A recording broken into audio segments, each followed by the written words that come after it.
estudyante sila sa abroad nga nagpatigayon sa mini concert sa mga mall agod nga matagaan sang libre ng mga school uniform ang pila ka mga estudyante sa Bacolod. Pinagi man sila nga talento. Nakapanghatag man sila sa mga sports equipment hindi lang diri sa pungsod kundi sa iban pa nga pungsod sa Asia. Kilalahon naton sila sa sininga episode sang Baganihan. Halin sa pagpatigayon sang mini concerts kag pagbaligya sang donuts, nagugyo na mga high schoolers sa Vancouver, Canada agod mabuligan ang mga estudyante sa Luis B. Puentevilla Elementary School sa Bacolod. Sa sulod sa mga sobra lang 5 katuig, naging prioridad sang katapo sang Uniform Dream Society nga makatipon sang pondo para matagaan sang libre nga mga school uniform pati na school shoes ang mga estudyante sang eskwelahan. Sa natipon nila nga pondo, natigayon man sila nga nakadonate sang 2 ka sets sang computers kag mga learning materials para sa eskwelahan. Si punong barangay Lady Gles Gonzalez Palian, kagawad pa lang sadto sang barangay, sang nagserbi na nga coordinator sang Uniform Dream Society sa Bacolod. Upod sa pamunuan sang eskwelahan, labi ang iya pagpasalamat sa mga estudyante sa abroad nga nagaulikid sa mga pareho nila nga estudyante sa syudad. 2 ka schools ang ginsend ko sa iyar kay 2 ang elementary school sa Pakuling, but ginpili nila ang most depressed, which is Luis Puentevilla. So lain-lain na stories, walks of life ang mga source of livelihoods ang ato ng mga parents dira. So they chose Luis Puentevilla kag gamay-gamay ang population. Sa kabilugan, may lapit 1,000 nga mga estudyante ang nabuligan sang Uniform Dream Society. Nakanami kay grateful sa mga kabataan, sa parents, kay isang school para magpasalamat sa mga efforts ng mga estudyante. Next year, may mga graduates na kamo ang mga beneficiaries. Yes, actually, ang iban na pass on nila sa ilan ng mga manghod.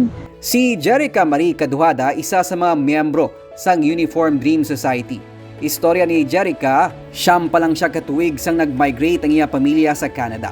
Pero bisan yara na siya sa abroad, napaminsaran niya nga buliga na mga magagmay nga kabataan agud nga makatapos sila sa pag-eskwela. We ended up doing fundraisers in different schools, selling donuts. We did a charity concert here in Canada where I actually performed just a bunch of different fundraisers to end up with the 10,000 Canadian dollars that we used to donate the uniforms and computers to Luis Puentevilla. Sang nagligad lang man nga Mayo sang nakapauli sa Bacolod si Jerica. Gani isa ka sorpresa kag pagpasalamat halin sa mga estudyante sang Luis B. Puentevilla Elementary School ang mainit nga nagabi-abi sa iya. I have no words to describe it. It felt way too short. I was only there for 3 weeks, and I'm really, really glad I got to visit the school while I was there. I'm definitely hoping I can come back soon, and I definitely would want to visit the school again as well. It felt like home. I think when I'm here in Canada and I have my own apartment and all of this stuff, my own space. Sometimes it feels like I'm home. Magluwa sa Bacolod ang Uniform Dream Society nang hatagman sang libre nga mga school uniform kag sports equipment sa mga estudyante sa pungsod China kag bisan sa pungsod India. Agud mapadayon ang ilang nga nasugdan nga advokasya, ang Uniform Dream Society ang masamiman nga naga-basking o kung naga-perform bisan sa mga mall sa abroad para makatipon sang dugang nga pondo. Handom nila nga sa sini nga pamaagi matagaan sang inspirasyon ang iban pa nga mga kasubong nila nga estudyante nga makabulig man sa ila pareho kag sa komunidad. I think it was when I did this project in high school, I think it was the first time that I really felt like I could make a difference. Because in high school, I think I was 17 years old when we really started doing this. And so I don't think, I was still growing up, I don't think I really had a good idea of what place I had in the world. And I think being able to just, sell some donuts at school, sing a song at a concert, with these relatively small things, we were able to raise these funds and make such an impact on the lives of these kids.